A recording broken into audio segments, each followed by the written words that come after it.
Hello, everyone. This is Tasha, and you're having conversations with Miss Reed. Tonight's episode is called "The Domino Effect: When the System Fails Us." So, Stacy and I, we wanted to go over some systems and entities that are in place, but they failed the people that tried to reach out for help. And so we highlighted schools, police department, 911, social services, and hospitals.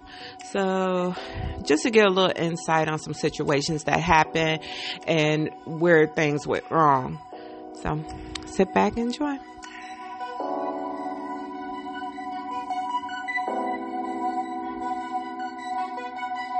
I also want to just make it clear that we're not bashing any of the entities that we're going to speak about or their departments and stuff. We know this is a hard job to do. It could be overwhelming. I know a lot of time social workers are really overwhelmed with trying to keep up with their cases and stuff. So, but we just want to bring awareness to it out here. And, some of these cases we hadn't even heard of. At least I know I didn't. So it's just interesting to know that this stuff happens so often and it's just not out there in the public or nobody's really talking about it. Yes, and in fairness, yes, and I have friends and family that are in law enforcement that work in the I'm trying to say which system. Well, where they're trying to help people out, social services, all that kind of Yeah. stuff, and so there's a lot of issues that help contribute, and we just want to try to bring these issues to light. And hopefully for the listeners, we can enlighten you as well. Exactly. So, okay, the first story we're going to talk about is about a Spokane resident. So this is going to deal with police part of it. That's So, Spokane, Washington. Yes. So the story reads, and this Blaine Strum, he wrote the piece in Spokane Faves, and the headlines read like on a horrible situation that happened to I think a transgender person. So it happened in February 2015, and it was a trans woman who was attacked at a local bakery by two men. After an exchange of words where the two men used derogatory language and slurs, they followed her into the bakery where she rightfully defended herself. And at this point, from reading it, it's like she was defending herself verbally. She hadn't put her hands on anyone. And then one of the men came into the bakery screaming, "Where is that fucking F, word?" He proceeded to punch her in the face, causing her head to hit the wooden booth. The other guy came in and kicked her in the face, causing her to go into convulsions and causing damage to her eye socket. Originally, the men were charged with second-degree assault and malicious harassment, but after some deferments, the prosecutor office was negotiating with the victim to drop the charges, stating that a trial would put the LGBT community under a microscope and not to proceed with this. And if she proceed with it, she's not going to be protecting her community. So that is terrible. We already know, we hear so much about transgender people going through so much hate crime. It is ridiculous. So as a parent, Stacy, and you are a parent to a guy, a male. So how would you handle it if your son came out to you and just told you that they were gay? Well, I mean, hey, listen. I mean, of course, I guess in a traditional society and stuff, that's not the hopes stuff that you have for your child. But at the end of the day and stuff, that's my child. So Yeah. if this is his choice, if this is where he feel like he was meant to be, then I'm going to support him regardless. That's my child. So Absolutely. at the end of the day, it is my child. So That's yeah, right. I have no choice but to support that. I said that is what I am to do. That is my offspring, regardless of whatever changes and stuff. It's still mine. So That's right. And I mean, I agree with you wholeheartedly. You know, me as I got older and stuff, I always was like, oh, I can't wait to be a grandparent. But if one of my children had decided, I have two, so I was lucky that, you know, one decided to have a kid, the other one saying that she doesn't. But at that time I was feeling like, oh goodness, I always want a grandkid and I don't want them to leave me without having one. So, you know, me and Layla talks about this a lot. And Layla's like, there are so many children that needs to be adopted that even if I didn't want to have a kid, you know, we can bring one into our home and accept it. But I feel like as a parent, you're supposed to stick by your child, especially in cases like this, because of the simple fact that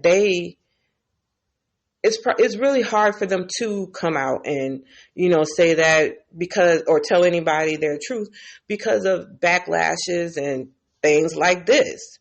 And then you worry so much. I mean, I always say I'm glad I didn't have a son because I would worry so much about him having to be in this society. But I mean, girls worry about them just as much. So yeah.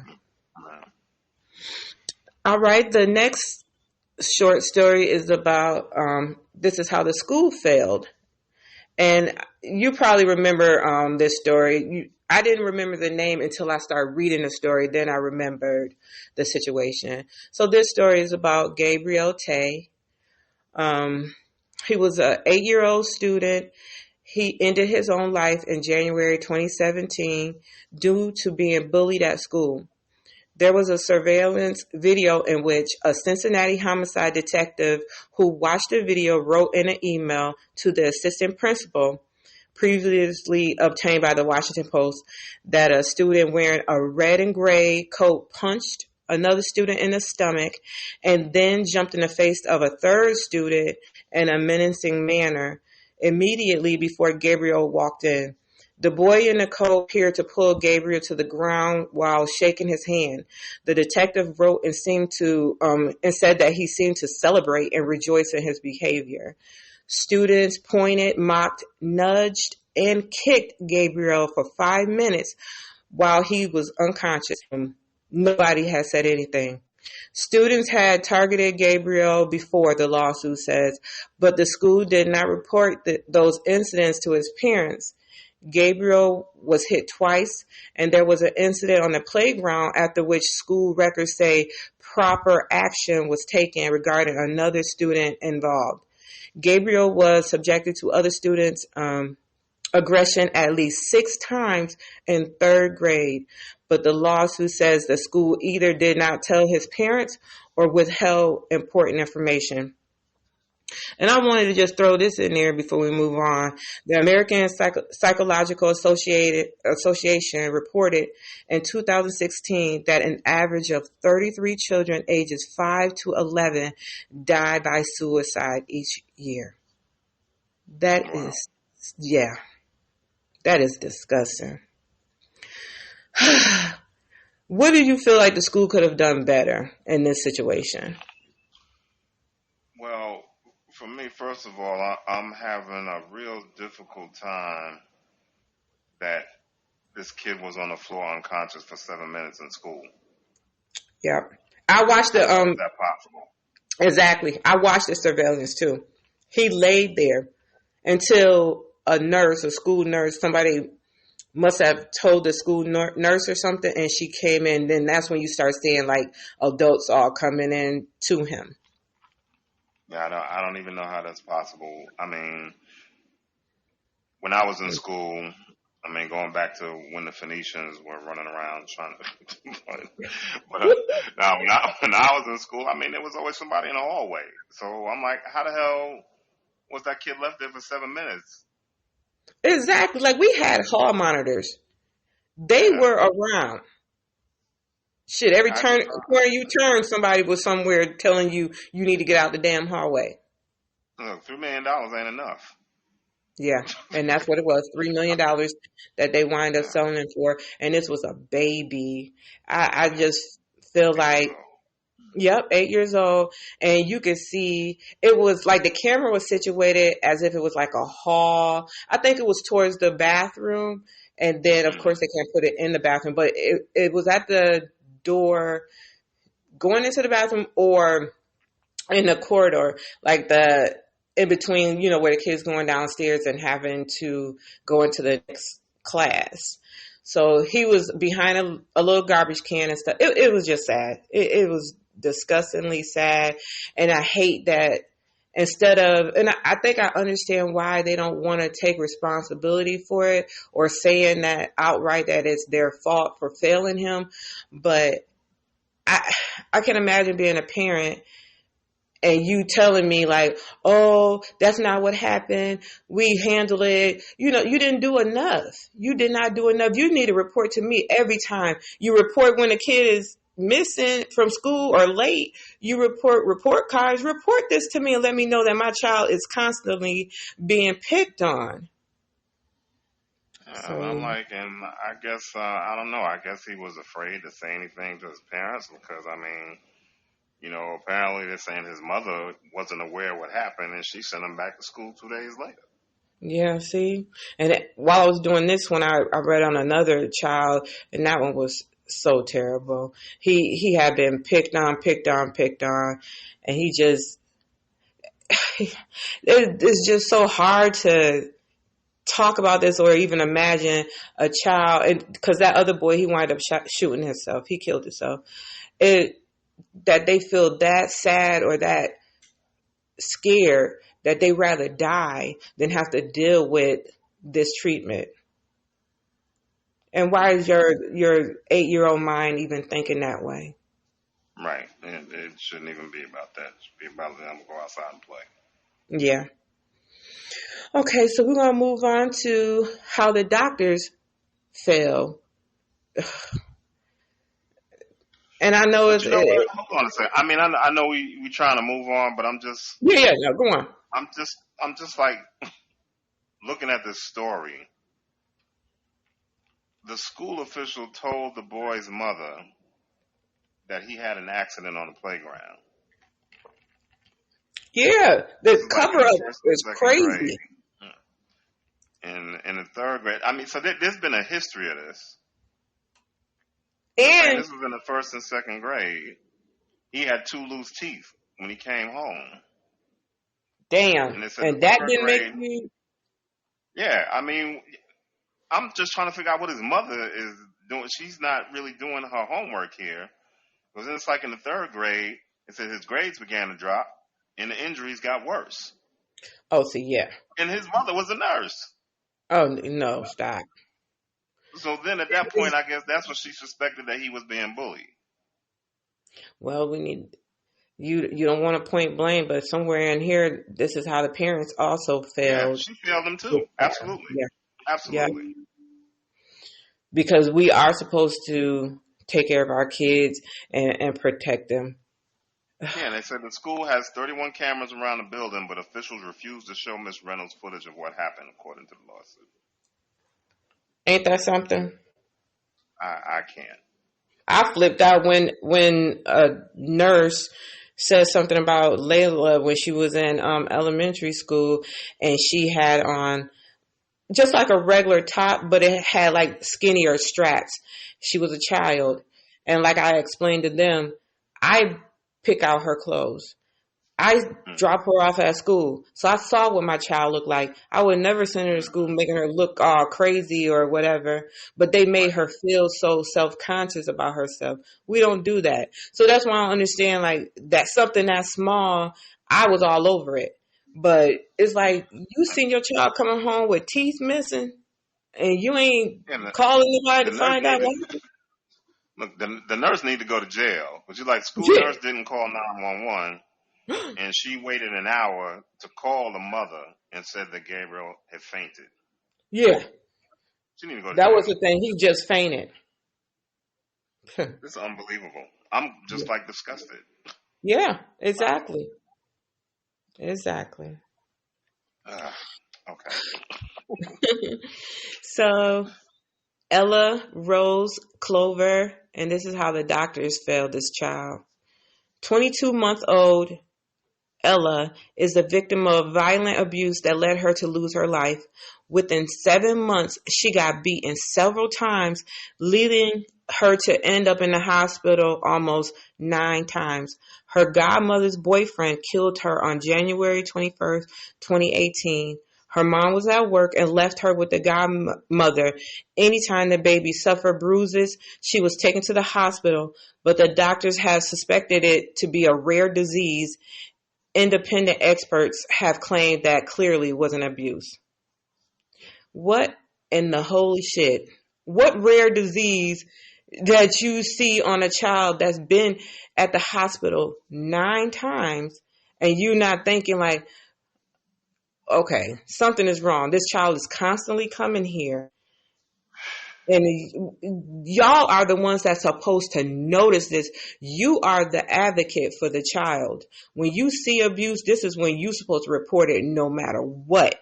Even if you think, okay, yeah, it's a rare disease, maybe. But the second and third time, oh no, we need to alert some authorities at this point. Yep. 22 months old. Insane.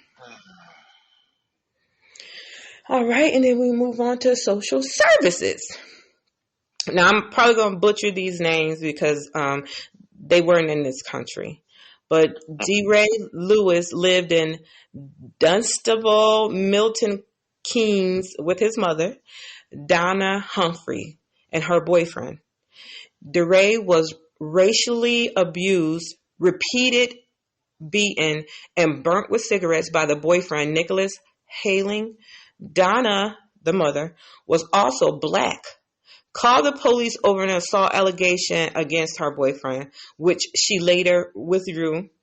The police noticed on arrival that DeRay had been crying but could see no obvious injuries, so they left unaware of the previous histories of DeRay, Donna, and Halings.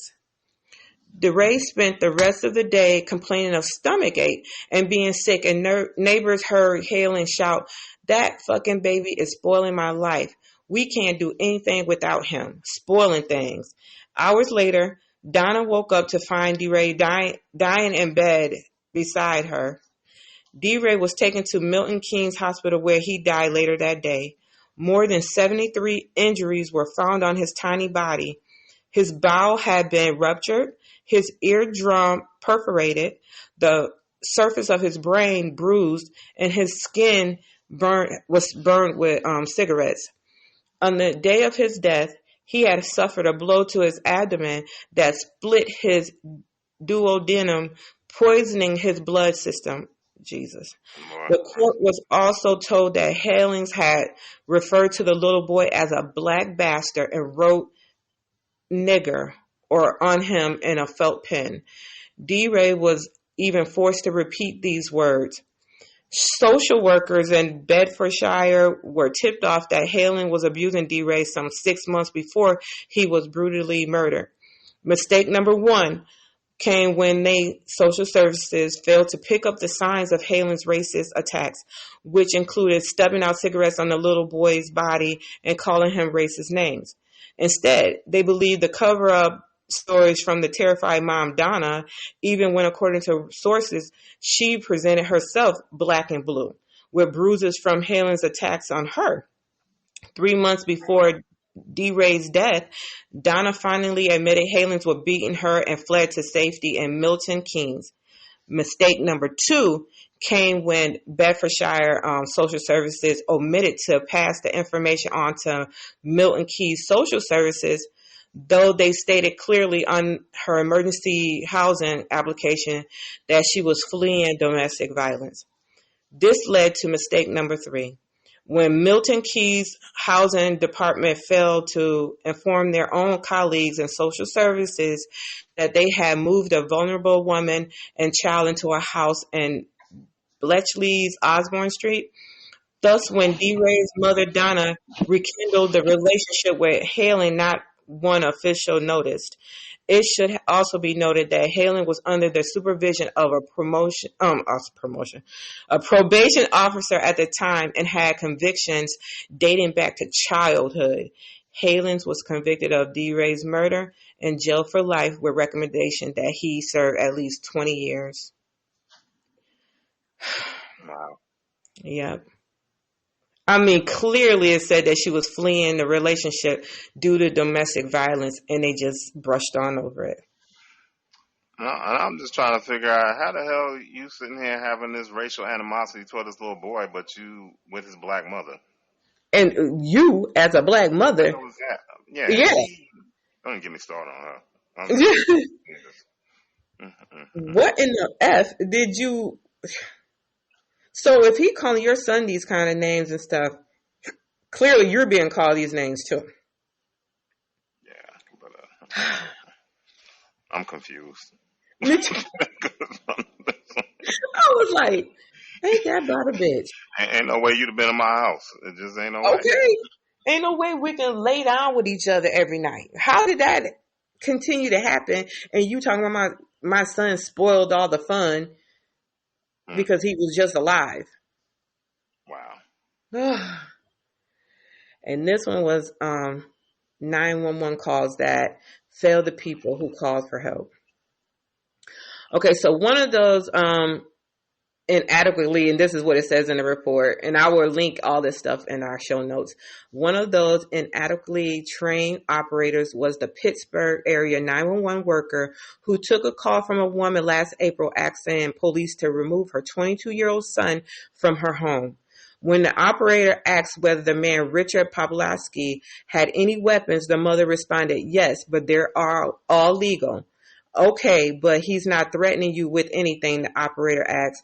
Look, I'm just waking up, the woman said. I want him gone. The operator reported the call to the police dispatcher with a notice indicating that the son had no weapons.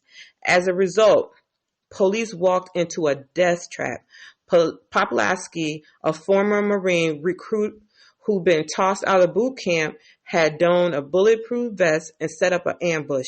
He opened fire with an AK-47 rifle and 2 other guns, killing 3 officers and wounding a 4th. That is crazy. So the 911 call operator, she just, oh God, I tell you. And that has to be a stressful position, job. It has to be very overwhelming. But you set your own folks up to go into there and be shot up the way that they had got killed. Yeah. And that leads us into this last story. This story, it bothered me so much. So I'm going to play an audio. This is Ruth Price of 3877. What's the problem, ma'am? Oh, there's some guy been taking the place out. Well, he went in the back. I have an apartment in the back, and he said he was looking for a guy. And he comes to my door. Yes? And said he's looking for an apartment. So I live alone, and I'm an old lady. Where is he now, ma'am? I don't have no idea.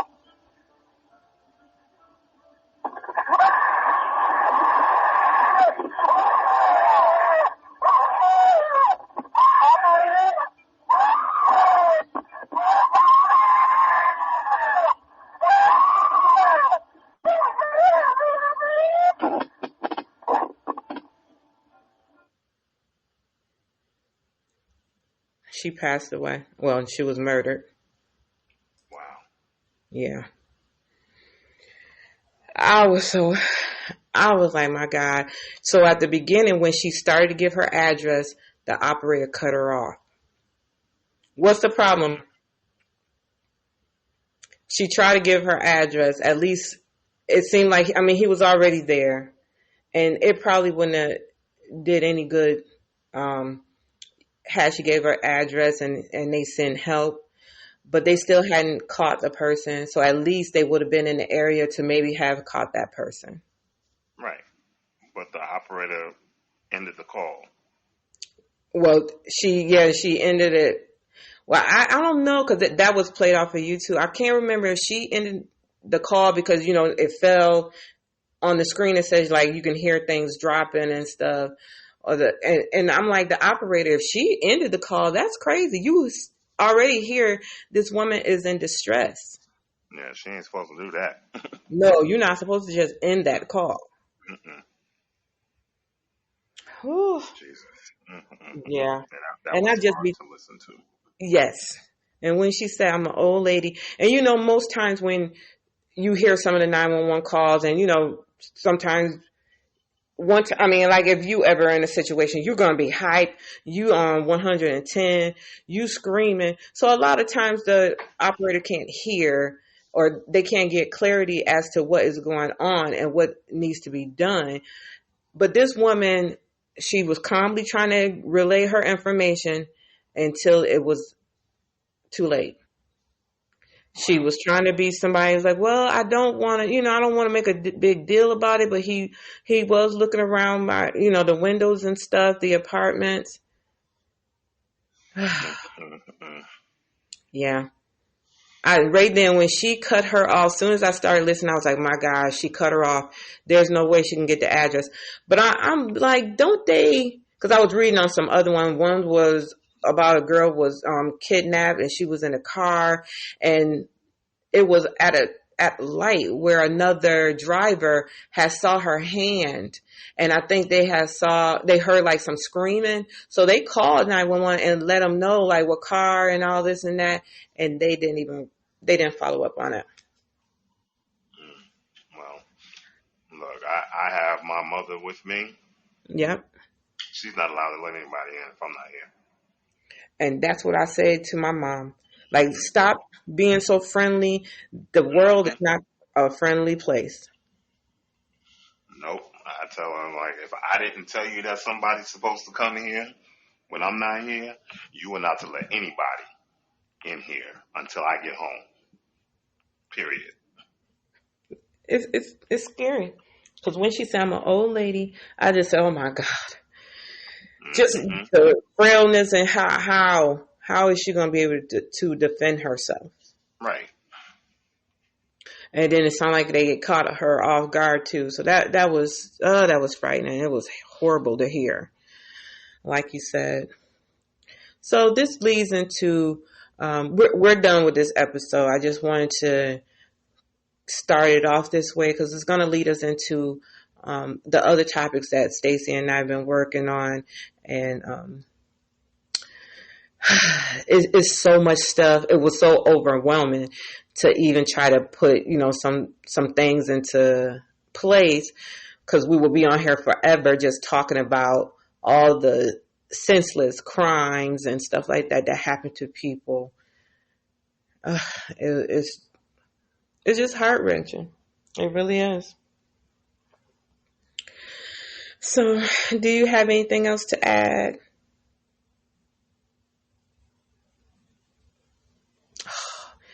We've been having technical difficulties, y'all. So, Stacey might have gotten kicked out. But that's okay because we're getting ready to end. And like we always do, we end with a quote.